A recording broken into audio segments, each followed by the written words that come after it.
Está com o Hora da Verdade, programa de entrevista semanal da Renascença e do Jornal Público. O nosso convidado é uma ponte e tem a árdua tarefa de ligar o Governo ao Parlamento sem que exista uma maioria garantida para aprovar o que quer que seja. É Ministro dos Assuntos Parlamentares, Carlos Abreu Amorim. Muito obrigado por ter aceitado o nosso convite. Obrigado eu. Obrigado. É doutorado em Direito, professor universitário, assumido adepto do Futebol Clube do Porto. Quando tomou posse, passou de Secretário de Estado para Ministro dos Assuntos Parlamentares. Muitos dos seus comentários na internet foram desenterrados. De lá para cá, o Governo aprovou o Orçamento do Estado na Generalidade, consigo ao leme. É um dos elementos que se esforça para deixar o Luís trabalhar. Presumimos que seja um lugar trabalhoso, aquele em que está neste momento. Agradecemos por ter aceitado o nosso convite. Esta entrevista vai ser conduzida pela Helena Pereira, jornalista do Público, e por mim, Tomás Anjinho Chagas. A votação final global do Orçamento do Estado vai ser na próxima semana. O Governo já avisou que a margem para negociar é mínima. Vai aceitar medidas da oposição?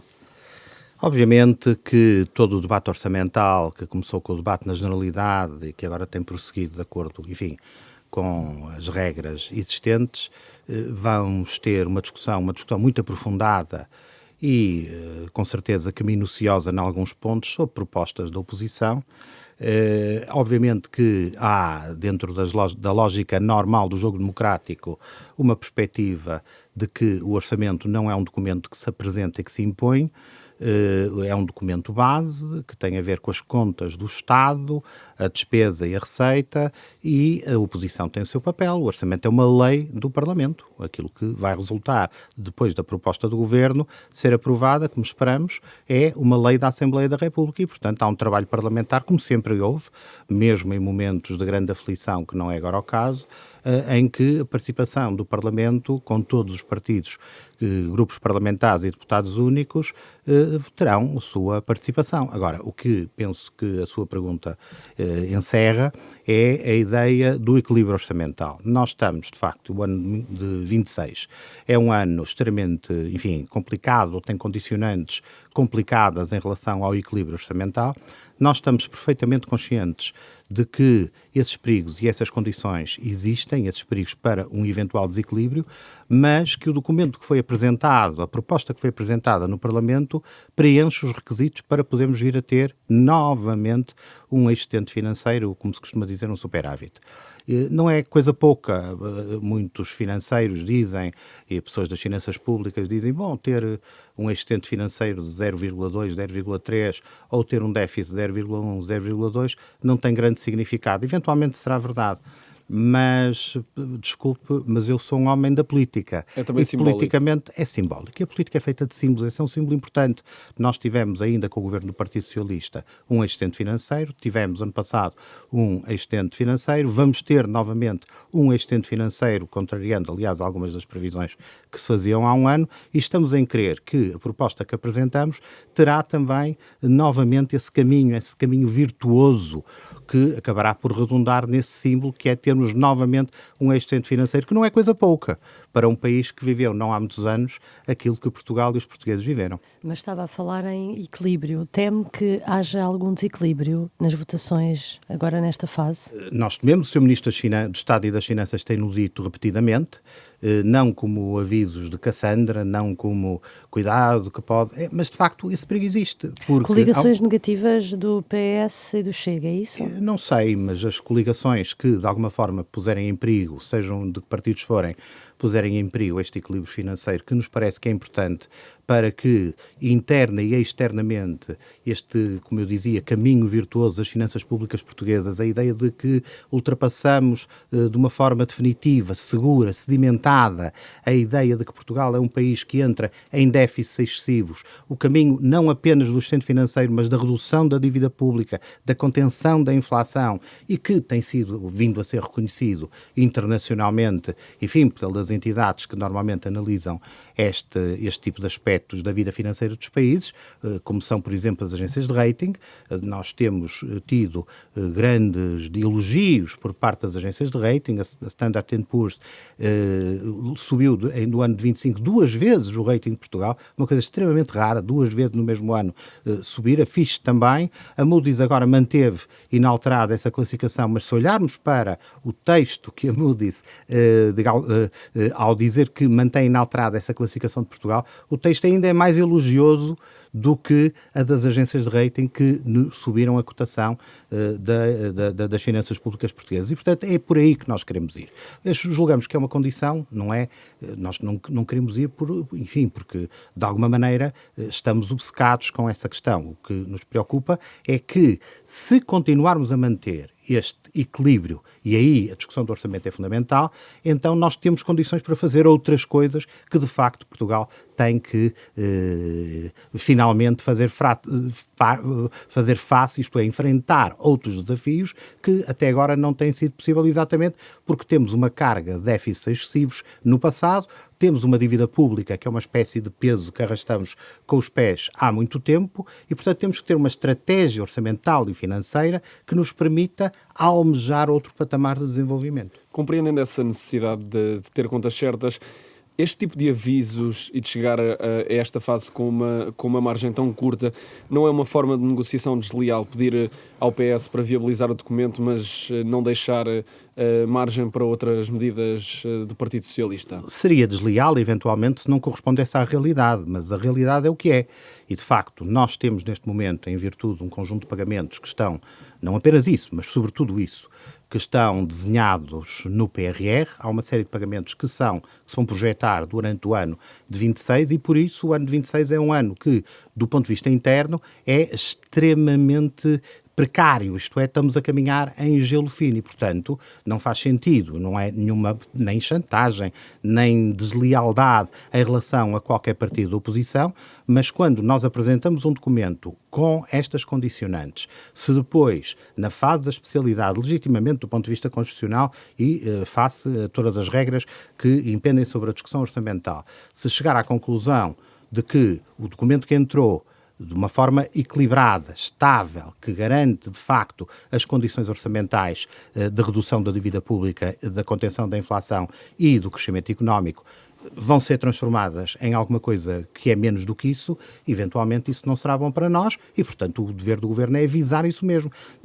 Digamos assim, nós não estamos a dizer que é isso que vai acontecer, mas é dever, sobretudo, do Ministro do Estado das Finanças e do seu Primeiro-Ministro e de todos os membros do Governo, como é o meu caso, chamar a atenção para aquilo que, de facto, é a realidade. E, portanto, não há deslealdade, não há chantagem, há apenas um apelo à realidade que, de vez em quando, dá jeito.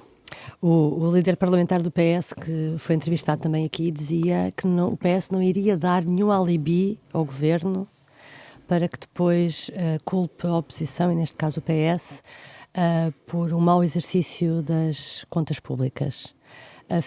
Não ficou descansado o Sr. Ministro com esta declaração? O Governo não precisa de alibis. O Governo lida com a realidade, são os ingredientes, digamos assim, com que nós trabalhamos todos os dias, os ingredientes da realidade, e de facto as coisas são o que são. E, portanto, eu folgo muito que o senhor líder parlamentar, o meu amigo Brilhante Dias, tenha feito essa afirmação. Espero é que o o Partido Socialista faça exatamente aquilo que tem a fazer para continuarmos uma rota virtuosa e de desenvolvimento e de sustentabilidade das nossas contas públicas. Há matérias como pensões, portagens, IVA zero e comissões bancárias em que as posições de algum modo se aproximam entre PS e Chega. Estas são as que é possível facilmente identificar. A sua preocupação prende-se com alguma destas? Com essas e com outras, onde, eventualmente, por declarações e manifestações que têm sido feitas no espaço público, poderão, eventualmente, ser uma tentação para criar condições que, momentaneamente, instantaneamente, do ponto de vista imediatista, tornem as forças ou alguns partidos políticos mais simpáticos para a opinião pública, mas tem que, obviamente, chamar-se a atenção, e é isso que de alguma forma nós estamos a fazer, para a responsabilização inerente a isso mesmo. Nós, ano passado, tivemos uma situação que foi bastante, enfim, prévio ao orçamento, que foi bastante desagradável do ponto de vista orçamental, designadamente a questão das portagens, das autoestradas, que não estávamos a contar, e outras, e não queremos que isso se repita, porque se isso se repetir com as contingências que existem para o ano de 26, e já agora com uma situação internacional que é extremamente volátil, onde a precariedade do equilíbrio é ainda, digamos assim, assinalável, não queremos que Portugal fique desprotegido de uma eventual tempestade que possa vir de fora para dentro. Isso já aconteceu noutros momentos e, obviamente, temos de estar precavidos para isso. Mas eu estou confiante, e o Governo está confiante, que o sentido de responsabilidade, quer do Partido Socialista, quer de outros partidos que têm peso no Parlamento, acaba por vir ao de cima, e que este equilíbrio das contas públicas, que, no nosso entender, está assegurado com o projeto que apresentamos na Assembleia da República, se vai manter e se vai sedimentar, e que os portugueses não vão estar novamente preocupados com questões do déficit e da pouca redução da dívida pública, ou até com qualificações como as agências de rating há alguns anos nos fizeram, que foram extremamente desprestigiantes, e não é só uma questão de prestígio, é que depois isso reflete-se, por exemplo, nos juros da dívida pública. Quanto melhor for a nossa cotação, quanto melhor for a imagem que as finanças públicas portuguesas e o seu equilíbrio e o seu trajeto fornecerem, mostrarem, mais isso se reflete em juros, isto é, mais se reflete naquilo que são os compromissos que Portugal tem, que o Estado português tem em relação aos seus credores. Este Orçamento do Estado foi viabilizado pelo PS, mas ainda há mais 3 anos de legislatura. Conta também com o Partido Socialista para os próximos anos? Eu sei que, provavelmente, os senhores jornalistas e até os nossos ouvintes, os portugueses que nos estão a ouvir, vão achar que isto é um chavão, mas não é. É um chavão, digamos assim, às vezes as verdades, muitas vezes repetidas, não deixam de ser verdades. Nós contamos com todos. Com os partidos com mais responsabilidades, porque têm mais deputados e mais peso parlamentar, mas também contamos com aqueles que têm menos peso, um peso relativo e médio, e até com os deputados únicos. Nós contamos com todos, isto não é um chavão.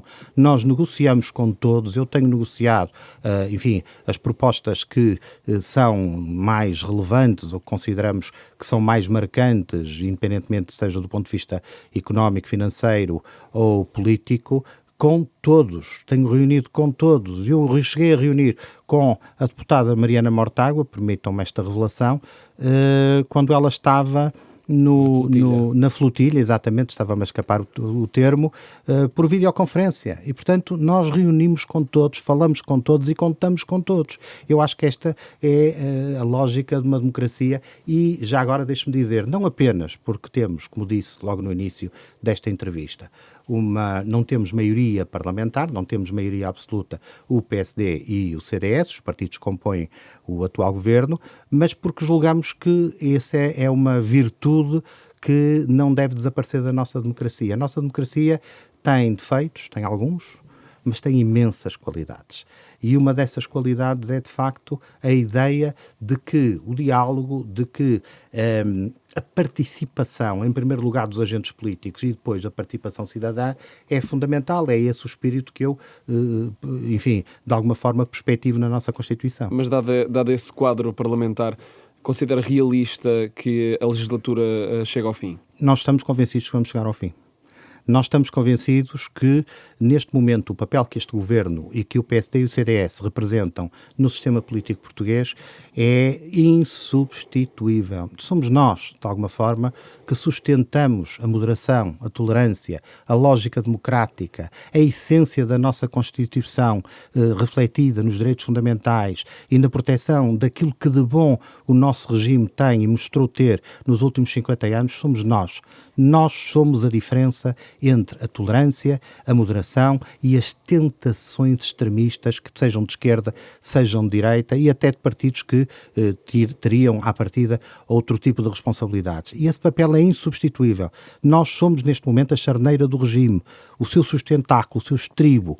E, portanto, este governo, e não é por acaso que os portugueses têm reconhecido isso, não apenas em eleições legislativas, mas já agora, permitam, na grande sondagem que de alguma forma aconteceu há pouco mais de um mês, que foram as eleições autárquicas, onde, por exemplo, naqueles concelhos onde de alguma forma se reflete mais uma opinião política nacional, uma opinião pública sobre a política nacional, que são os grandes concelhos, e onde o PSD e o CDS tiveram vitórias, a meu ver, absolutamente decisivas, determinantes, marcantes, como é o caso de Lisboa, de Porto, de Sintra, de Gaia, onde, enfim, há uma diferença entre esse tipo de urbes e os concelhos mais pequenos, onde o fator local é extremamente importante.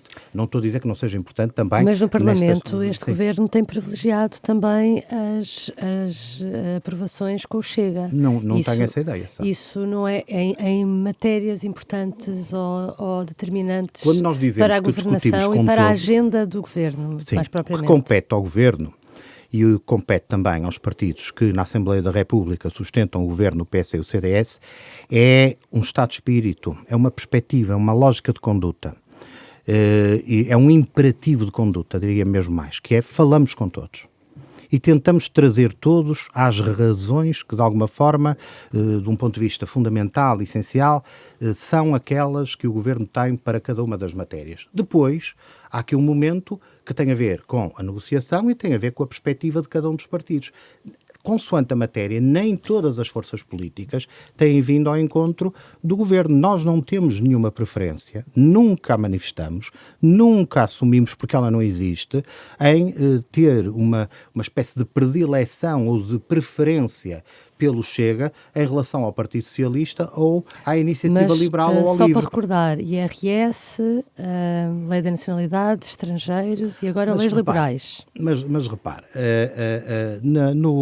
nesses exemplos que falou, mas particularmente naquilo que se chama o pacote da imigração, a Lei dos Estrangeiros e a Lei da Nacionalidade, nós negociamos com o PS até à exaustão. Já agora posso dizer que houve negociações pela noite adentro. Em vários dias, não apenas não apenas na véspera, mas até na véspera. Nós tentamos tudo para trazer mais apoio, quer para a Lei dos Estrangeiros, onde de facto as negociações com o Partido Socialista foram muito difíceis, quer para a Lei da Nacionalidade, onde, devo dizer, eu cheguei a estar plenamente convencido de que seria possível a existência de um acordo que era, a nosso ver, desejável. Mas não foi.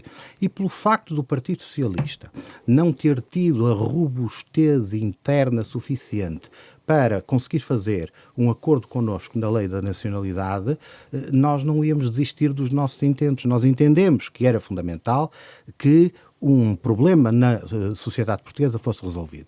Um problema que tem causas, um problema que tem origens e um problema que tem consequências e tem efeitos que estão à vista de praticamente toda a população portuguesa. E, portanto, com isso, tínhamos um conjunto de instrumentos legislativos, a Lei dos Estrangeiros e a Lei da Nacionalidade são os principais, mas não são os únicos, e tentamos fazer com que a resolução desse problema implicasse um leque alargado de forças políticas no Parlamento para nos ajudarem a resolver esse problema, sem entrar muito naquela lógica de quem é a culpa, até porque toda a gente sabe de quem é a culpa. Mas nós acreditamos, já agora permitam, na redenção, não no sentido religioso e sagrado, mas também acreditamos na possibilidade de redenção do ponto de vista político, é muito importante, devo dizer. O facto é que o Partido Socialista, pelos vistos, não acreditou na sua própria redenção e pôs-se fora das negociações. Como é que é possível? Pôs-se fora das soluções. Como é que é possível que quem se coloca a si mesmo fora do plano da solução esteja, de alguma forma, a dizer que devíamos ter encontrado uma solução com eles, quando foram eles que exatamente se puseram de fora. De facto, só é possível fazer acordos, digamos assim, significativos e de regime com quem tem segurança nas suas posições políticas. Que eu chega. Não. Com quem reconhece o problema, em primeiro lugar, se têm que reconhecer. Se não reconhecerem o problema, não vão encontrar soluções para o problema. E há, de facto, alguma, enfim, parte do Partido Socialista que ainda não assumiu que cometeram um erro muito grave na questão daquilo a que, enfim, se costuma chamar as fronteiras escancaradas, a extinção do CEF, que foi, de facto, o golpe de misericórdia na política da imigração portuguesa, fomos o único país que simultaneamente abriu as portas, isto é, facilitou a entrada de estrangeiros e ao mesmo tempo acabou com a polícia de fronteiras. Isto não foi feito em lado nenhum do mundo e as consequências estão à vista. Nós temos um nível, neste momento, de estrangeiros em Portugal, uma percentagem equivalente àqueles que têm políticas de imigração muito mais abertas do que Portugal nos últimos 20, 30 anos. E nós conseguimos isso em 5. E este é um problema e nós queríamos resolver o problema. Aliás, esta é a perspectiva do governo português e dos partidos que o suportam. Resolver problemas. O Partido Socialista não esteve na disposição de resolver problemas. Inclusivamente, agora, já depois da lei ter sido aprovada, eu recordo que a lei foi aprovada com 157 votos, o que, num Parlamento com 230 deputados, é uma maioria muito qualificada, muito significativa, e o Partido Socialista, que durante o debate nunca avançou com argumentos de inconstitucionalidade, estou a falar da lei da nacionalidade, porque esses argumentos foram avançados na lei dos estrangeiros, são leis diferentes. Agora aparece, e já ouvi falar em 8, mas provavelmente hoje à tarde já serão mais algumas inconstitucionalidades que terão sido identificadas pelo Partido Socialista. Não nos parece que seja, enfim, uma atitude construtiva. No fundo, é não só não reconhecer o problema que existe, como também criar ou tentar criar todas as condições para que o problema não tenha uma resolução que seja minimamente garantida, que seja minimamente eficaz. Mas se o Tribunal Constitucional vier a considerar essa lei da nacionalidade inconstitucional, o Governo está disposto, se tiver de voltar ao Parlamento, a negociar mais com o PS ou está convencido que... O diálogo é o sobrenome deste governo. Portanto, nós estamos dispostos a dialogar, estamos dispostos a negociar, apenas estranhamos o seguinte, e permita-me que lhe diga. Em primeiro lugar, que, repito, no debate da lei da nacionalidade, nunca ter sido avançado, designadamente por parte do Partido Socialista, argumentos em relação à constitucionalidade das normas que estavam aí a ser aprovadas, embora o Partido Socialista tenha votado contra. Em segundo lugar, nós também temos que perceber como é que funciona o sistema constitucional português, como é que funciona o nosso regime, o nosso sistema de governo.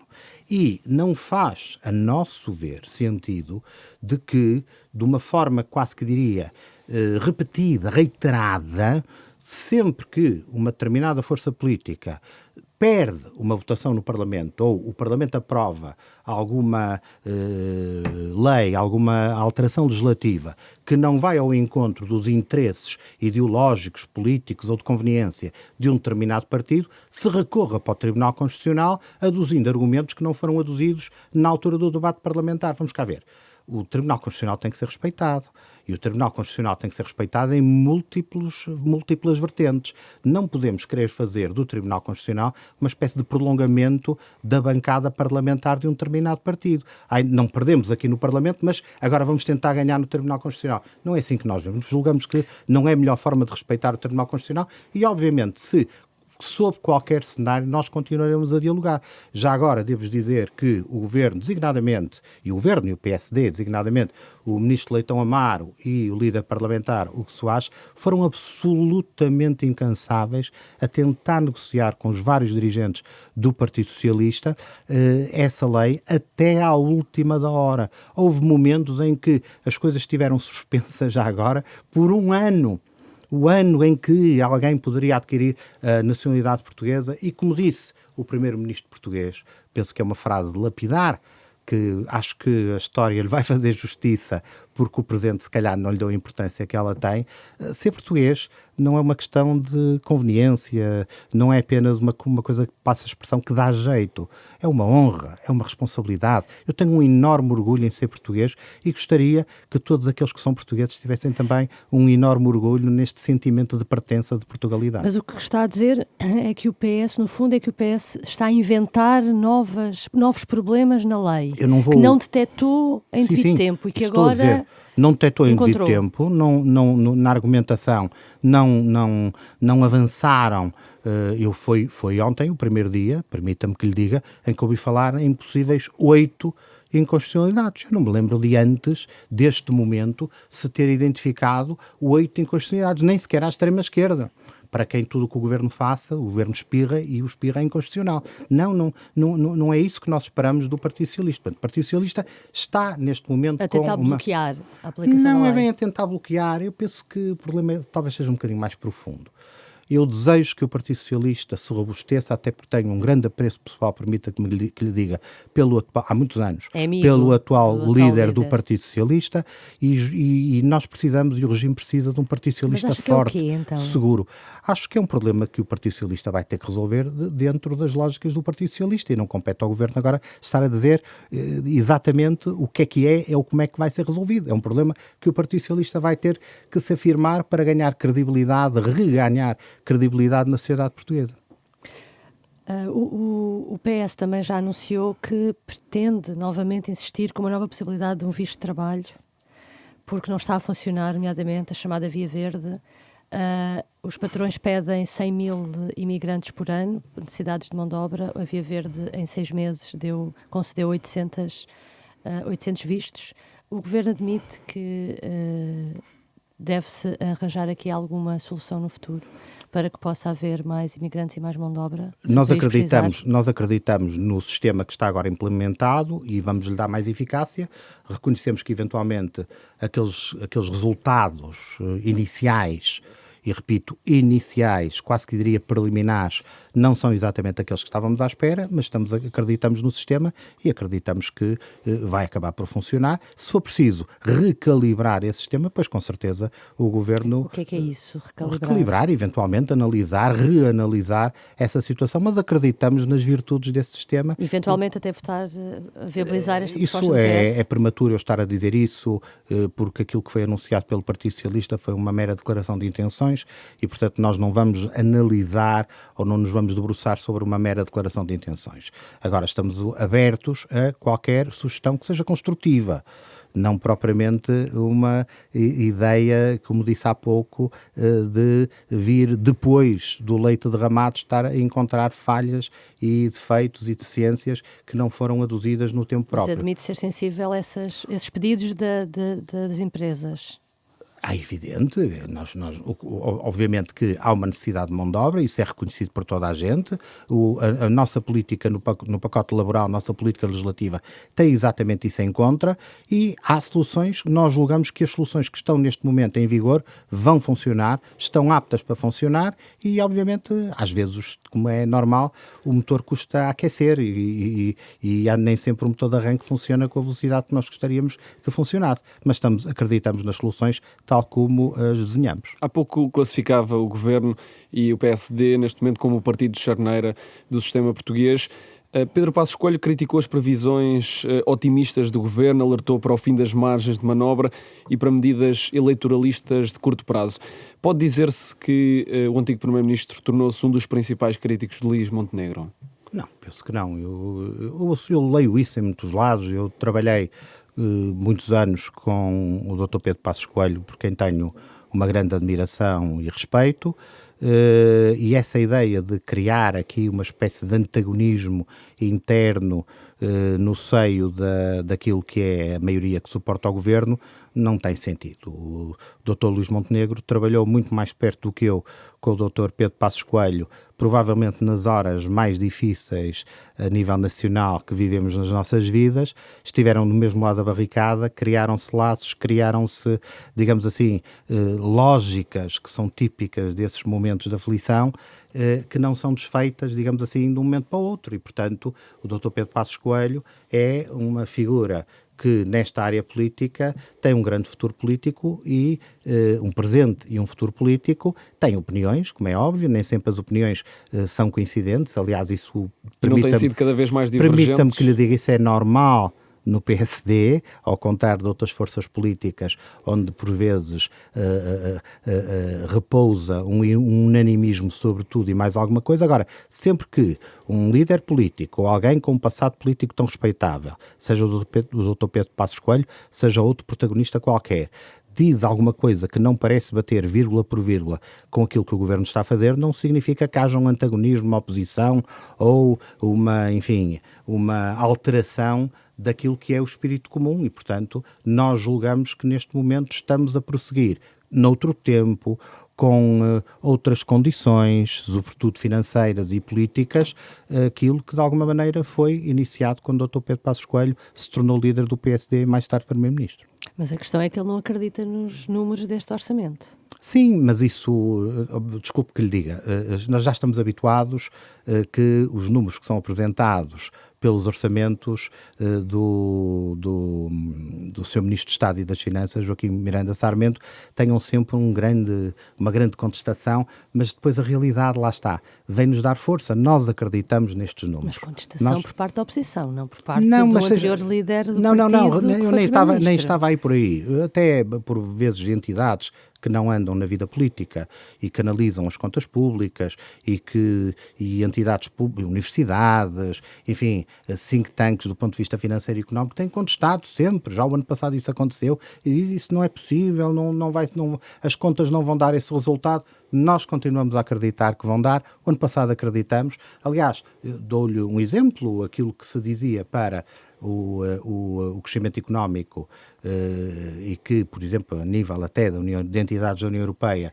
era dito que era, enfim, muito diferente daquele que o Governo preconizava. Ainda recentemente a Comissão Europeia se veio a aproximar dos nossos números, o que significa que de alguma maneira nós não temos a mania de que estamos sempre certos. Mas não dói mais, a questão não é essa, mas não dói mais ser um ex-primeiro-ministro como Pedro Passos Coelho a fazer essa crítica? O Dr. Pedro Passos Coelho tem direito a fazer críticas, tem direito à sua opinião e nunca ninguém lhe pode negar e nunca me passaria isso pela cabeça e, portanto, o Dr. Pedro Passos Coelho pensa o que entender, normalmente pensa bem, aqui neste caso não estamos de acordo.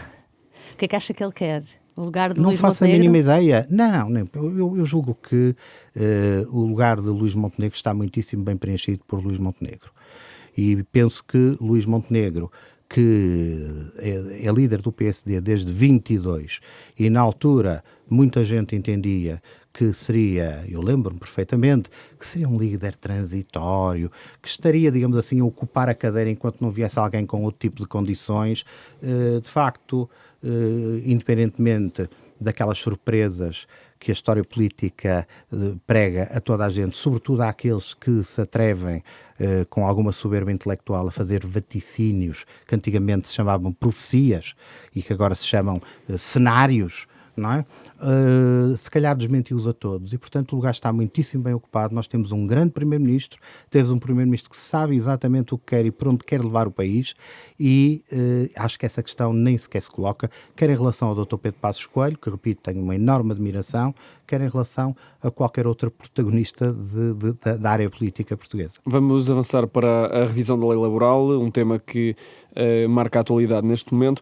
O Governo conta com o Chega para aprovar essas leis? Outra vez vou ter que lhe responder, eu sei que isto vai cansar um bocadinho, nós contamos com todos. E contamos com todos. Mas o PS não está para aí virado. Embora, deixe-me fazer-lhe aqui uma declaração, nós ainda não chegamos a essa fase. Isto é, as negociações de uma lei com a dimensão e com, enfim, as condições específicas da lei laboral terão uma fase onde eu, por exemplo, enquanto Ministro de Assuntos Parlamentares, serei chamado à liça, permitam-me a expressão, e onde existirão conversações com os partidos, mas amanhã não será a véspera de tal dia. E, portanto, neste momento, aquilo que se passa é que nós temos um anteprojeto. Esse anteprojeto nem sequer foi aprovado em Conselho de Ministros. O Conselho de Ministros apenas apreciou um anteprojeto. E o que é um anteprojeto? O anteprojeto é um documento que vai ser naturalmente, pela própria natureza das coisas, vai ser transformado. É um ponto de partida. O ponto de partida dificilmente será o ponto de chegada, porque senão não valia a pena fazer um ponto de partida porque não saímos do sítio. E, portanto, foi levado aos parceiros sociais e é nessa fase que nós estamos. Ainda não estamos na fase dos partidos. A política partidária parlamentar ainda não entrou. Eu fico, confesso, um bocadinho perplexo com a quantidade de pessoas que se pronunciam sobre o anteprojeto da lei laboral como se fosse uma coisa acabada ou prestes a estar terminada. Não, como disse o Sr. Presidente da República, permita-me que me socorra das suas palavras, a procissão ainda vai no adro. Eu acho que vai no adro e no início desse adro. Isto é, nós estamos num processo de negociação muito difícil e, naturalmente, complexo e demorado e, portanto, nós não antevemos um fim desse projeto de negociação. E este projeto de negociação tem fases, e esta é a fase dos parceiros. É a fase das centrais sindicais e dos outros parceiros que fazem parte da concertação. E, portanto, é nessa fase que nós estamos. E mais à frente, considera realista, neste momento, com o que já foi dito pelo Partido Socialista, que o PS venha a estar ao lado do governo? Vai depender desta primeira fase das negociações.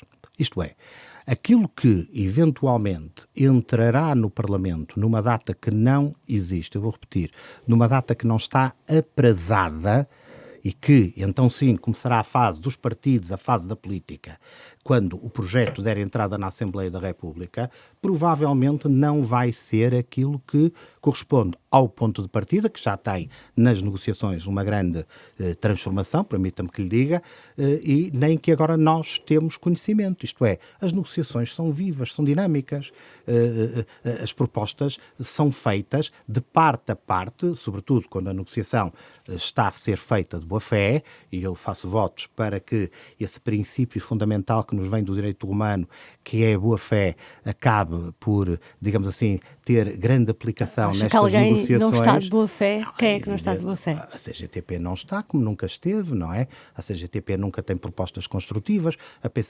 A CGTP começa em qualquer negociação da concertação social a estar contra, continua no meio a estar contra e acaba a dizer que está contra. Só por uma vez é que assinou com um acordo e, portanto, é evidente, uma vez em 50 anos, portanto, a exceção confirma a regra. Estão sempre contra.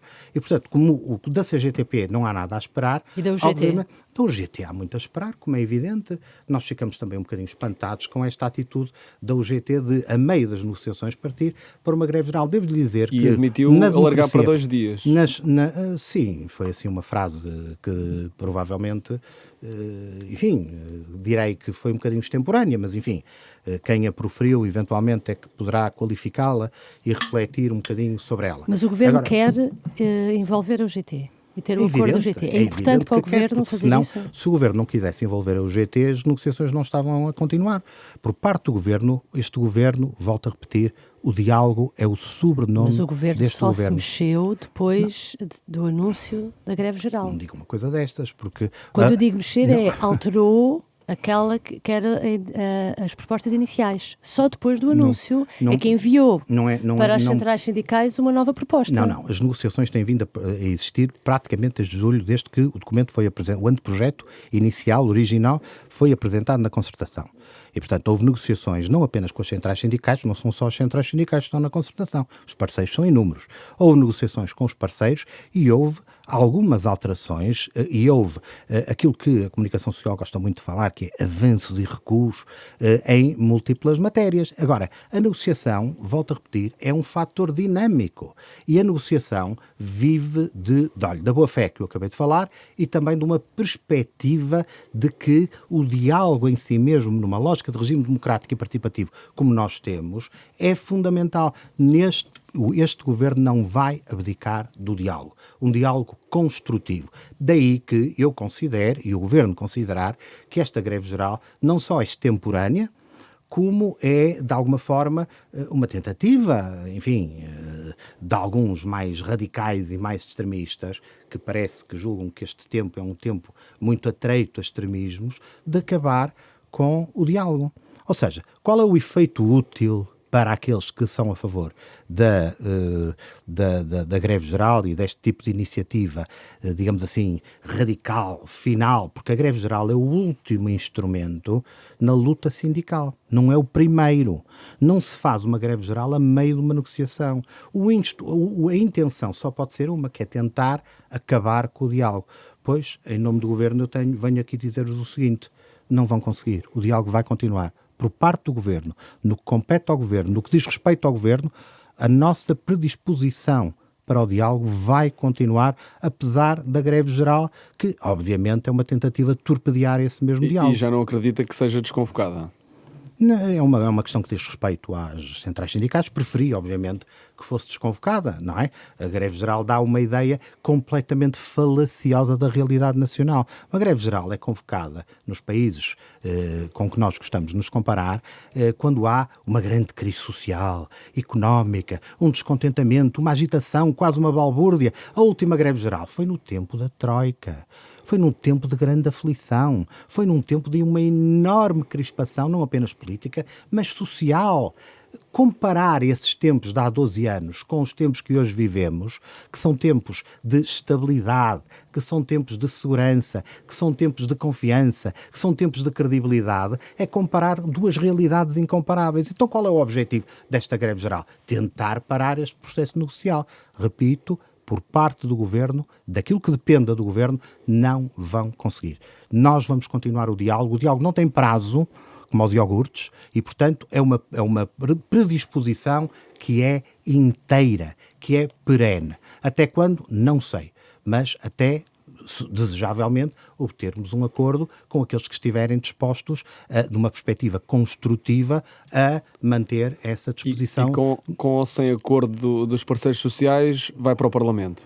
O resultado final será ir para o Parlamento. É uma lógica do anteprojeto. Por isso é que é um anteprojeto. Mas se não tiver acordo nenhum dos parceiros sociais? O Governo tem que fazer aquilo que tem que fazer. Nós não estamos no Governo para gerir as coisas como elas estão.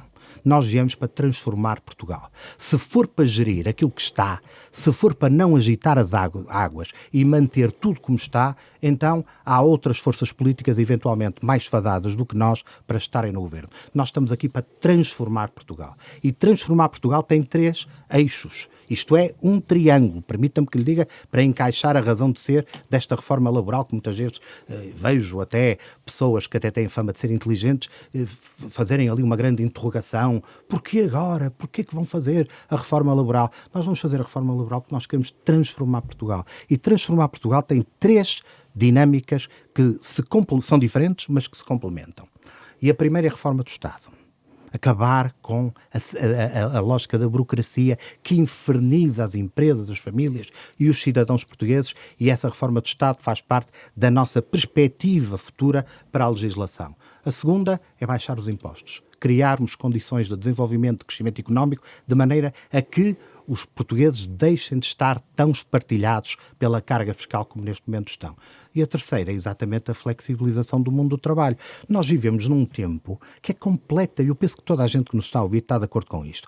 O tempo em que nós vivemos é completo, o mundo em que nós vivemos é completamente diferente daquele que era no princípio do século. Tudo mudou.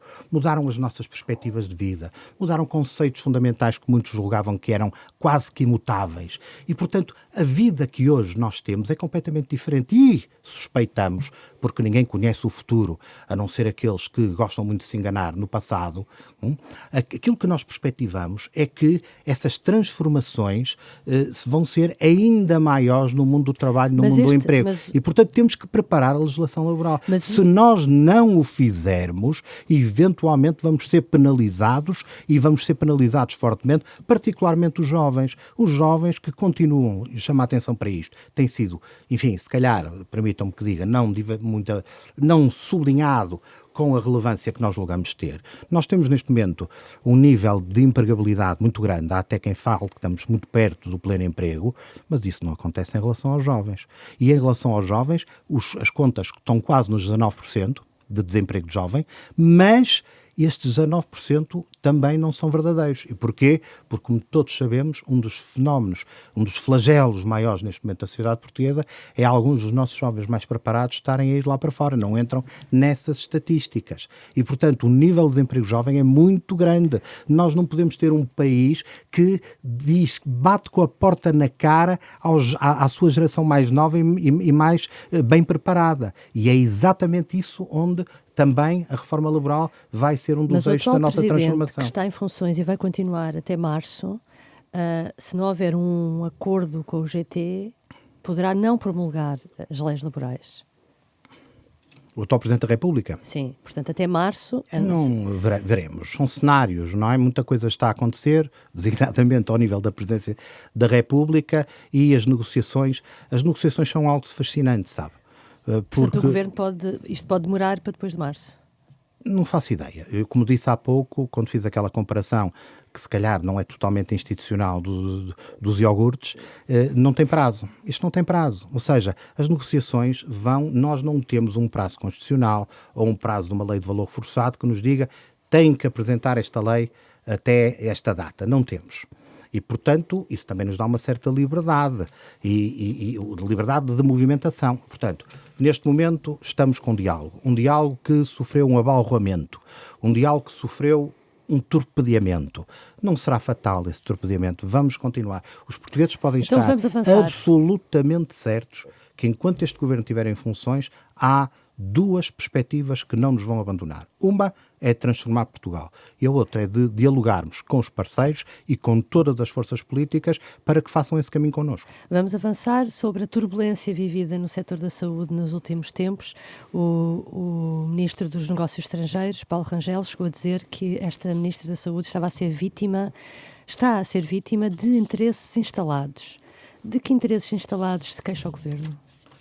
Ora bom, é evidente que os problemas na saúde, grande parte deles são estruturais. Normalmente nós, do ponto de vista mediático, chamam-se a atenção para as suas consequências. Muitas vezes elas parecem ser problemas emergentes, ou novos, ou até conjunturais. Mas não, são estruturais, grande parte deles. E aquilo que nós vemos, aquelas questões que são notícia, são muitas vezes consequência de coisas que de facto vêm de trás e cuja resolução não pode ser feita com medidas casuísticas. Olha, mais uma vez, citando o Sr. Presidente da República, tem que ser uma lógica estruturada. E a transformação de um sistema tão importante como é o sistema de saúde, obviamente que implica mexer em interesses instalados. Aliás, essa é a grande contestação, permita-me que lhe diga. Interesses instalados? Essa é a grande contestação que este governo sofre, é dos interesses instalados. Também, se quer que lhe diga, é um argumento que pode ser também aduzido em relação à discussão anterior, que era da reforma laboral. Há gente que, por natureza, não é provocação ideológica, é por natureza, por predisposição pessoal, pela forma como veem o mundo, querem que o dia de hoje seja igual ao dia de ontem ou ao que há de vir. E, portanto, não querem mexer em nada. Há um velho ditado português que diz não mexas no que está quieto. Mas acho que e, portanto, são os médicos que querem derrubar a ministra? Não há aqui médicos nem profissionais de saúde. Há sempre gente, independentemente da sua, digamos assim, do seu papel no sistema, que tem a lucrar com o sistema e até com as suas deficiências. Isso faz parte de um sistema então tão enorme, tão vasto como é o Serviço Nacional de Saúde e a saúde em geral. E, portanto, se essas pessoas estão a lucrar como as coisas estão, independentemente disso não ser melhor... Mas não quer nomear? Não quero nomear. É o caso dos médicos tarefeiros. Não, o médicos tarefeiros é um problema. É um problema. Aliás, há uma coisa muito curiosa que é as grandes queixas que nós ouvíamos em relação aos médicos tarefeiros eram exatamente dos próprios médicos, porque coincidiam no mesmo serviço e a fazer as mesmas coisas, médicos, profissionais de saúde altamente qualificados e que depois eram remunerados de forma completamente diferente. E isso provocava instabilidade, havia queixas e chegavam-nos muitos protestos e até assomos de indignação. Parece que isso agora já não será tanto assim, faz parte destas lógicas. Nós vamos transformar o sistema de saúde também. Obviamente que não é uma batalha que se resolva por uma reforma, por uma legislação, por uma medida legislativa. Esta ministra ainda tem credibilidade para ser ela a liderar esse trabalho? Esta ministra tem credibilidade, tem tenacidade, tem pundonor, tem um sentido, um espírito de sacrifício, como devo dizer, raras vezes vi nos tempos mais próximos da política portuguesa. Esta ministra tem suportado quase tudo aquilo que um ator político da primeira grandeza pode suportar na política portuguesa.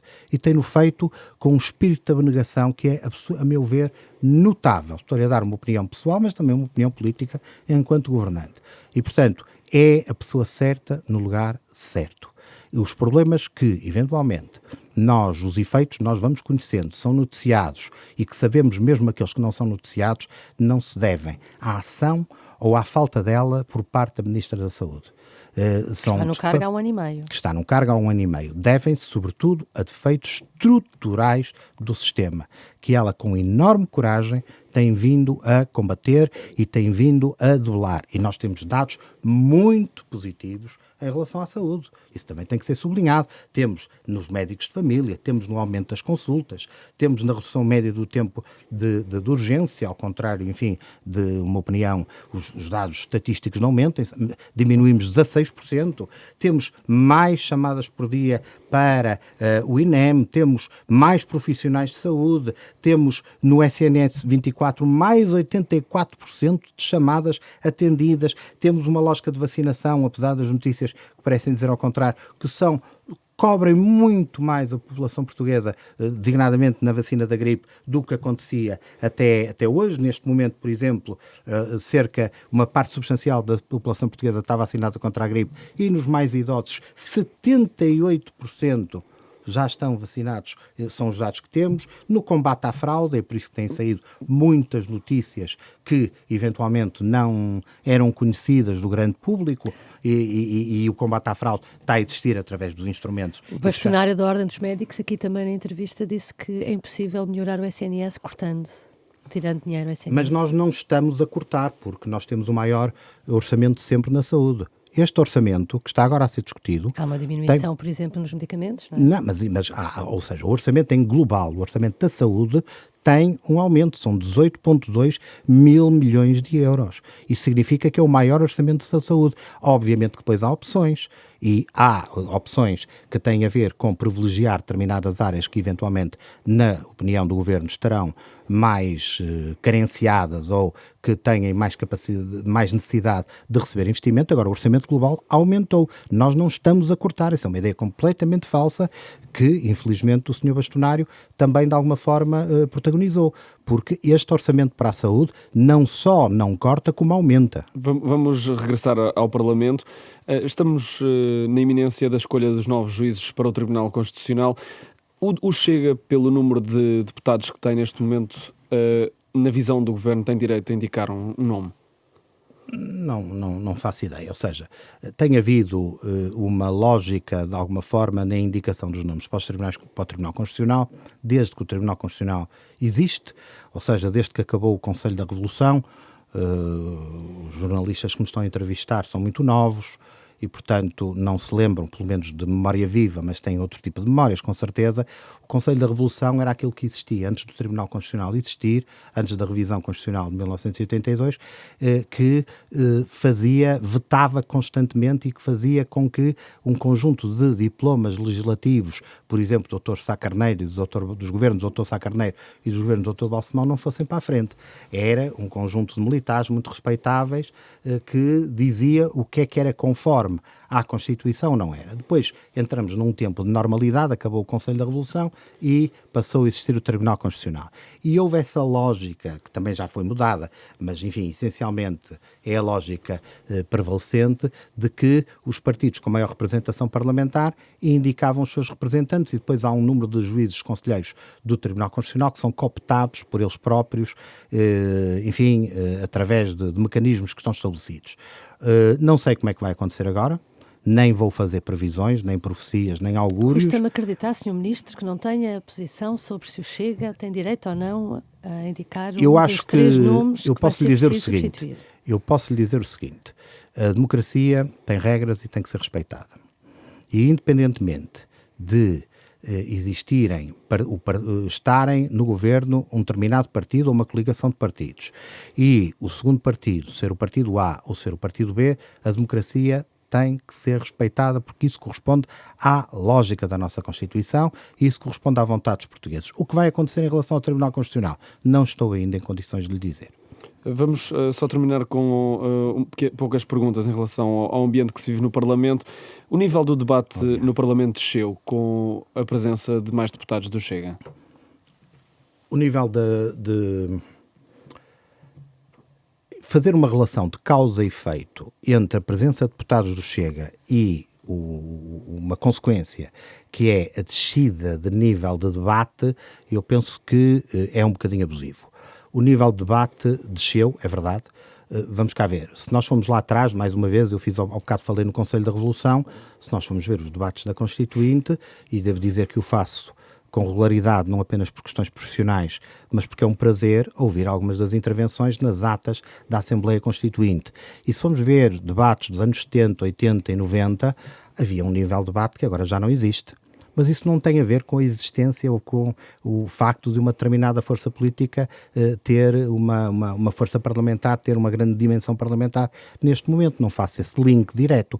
Eu acho que há de facto uma descida do nível dos protagonistas, mas isso é consequência do tempo em que vivemos. Isto é, Não, mas há menos urbanidade. há menos urbanidade. O professor Cavaco Silva Isso não disse se isso deve há aos pouco tempo. deputados do Chega. Eu acho que se deve a todos. Somos todos culpados. Todos os partidos. Até eu que sou Ministro dos Assuntos Parlamentares, todos os partidos. Isto é, há assuntos que não são tratados com o mesmo espírito de sobriedade, de elevação, do que eventualmente noutros tempos existiriam. Mas é admissível deputado dizer a uma deputada luso-angolana vai para a tua terra? Isso é inadmissível, isso é uma parte que não é admissível, não tem qualquer lógica, mas isso é um facto, é um incidente. Isso não vai matizar todo o espírito parlamentar. Deixe-me dizer-lhe uma coisa que pode ser uma surpresa para alguém que nos ouça. Percam algum tempo a ver os debates na Assembleia Nacional Francesa. Vejam as intervenções e os diálogos entre o governo de Pedro Sánchez no Parlamento Espanhol e o debate que existe não apenas com o partido de extrema-direita, mas, por exemplo, com o Partido Popular. Vê-se uma crispação, uma agressividade.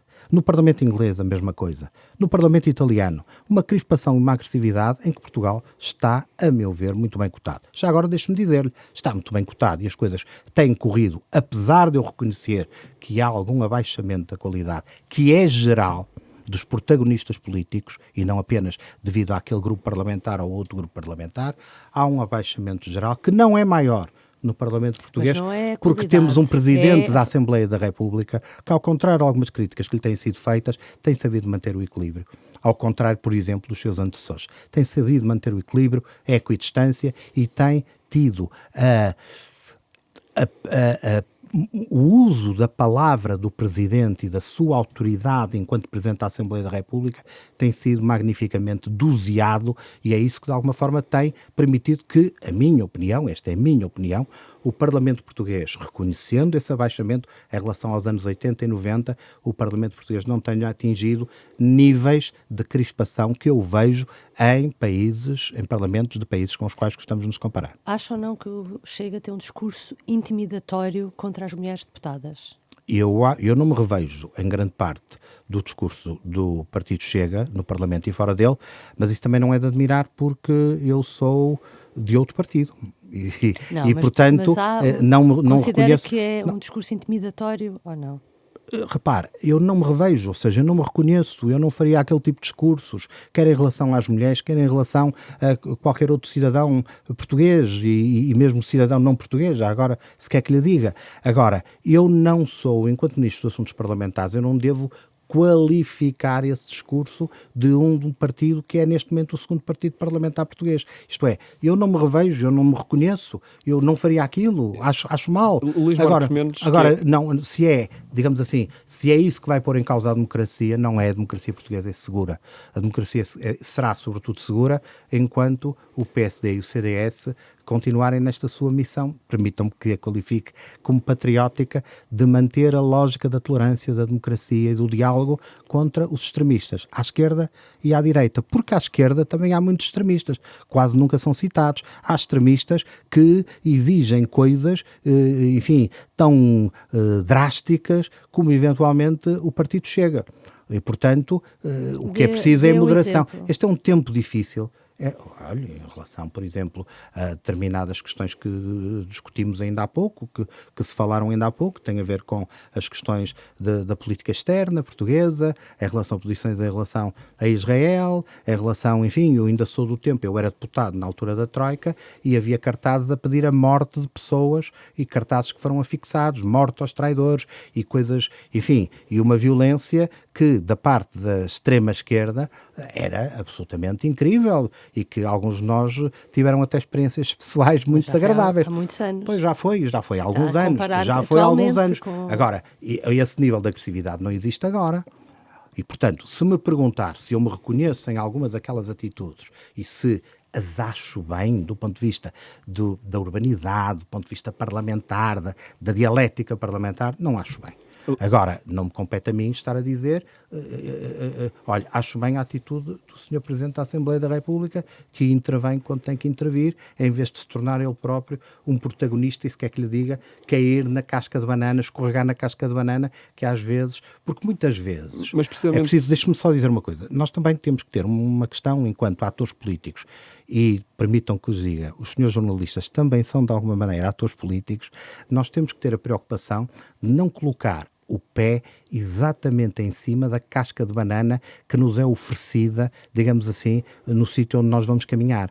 E, portanto, às vezes é preciso perceber que há matérias onde é melhor não escorregar.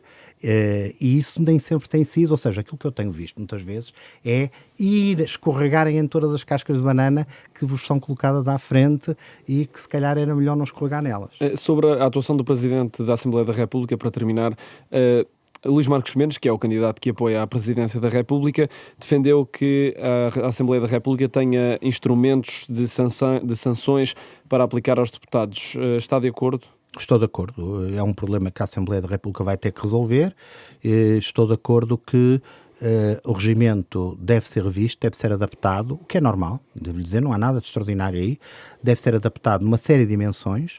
O regimento não está, é a minha perspectiva, não está adaptado a uma lógica de 10 partidos com representação parlamentar, precisa de ser agilizado.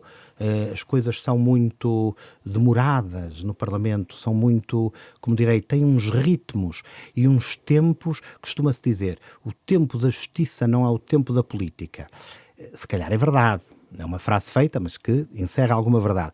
Mas os tempos da política no Parlamento são, por vezes, tão repousados. Eu, às vezes, quando não sei se já tiveram a experiência de andar num dos elevadores da Assembleia, são elevadores particularmente lentos.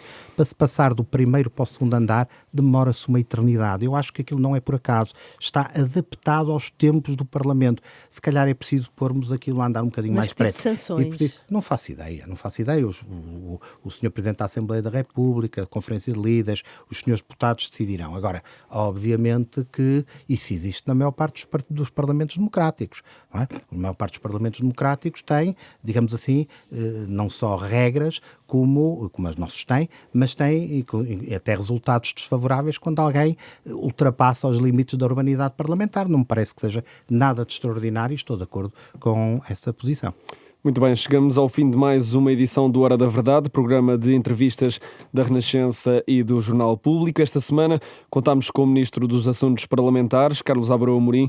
Obrigado por ter aceitado o nosso convite. Eu sou o Tomás Anjinho Chagas. A conduzir esta entrevista esteve também a Helena Pereira do Público. No vídeo esteve o Fábio Oliveira e o cuidado técnico foi do Rui Glória. Voltamos para a próxima semana.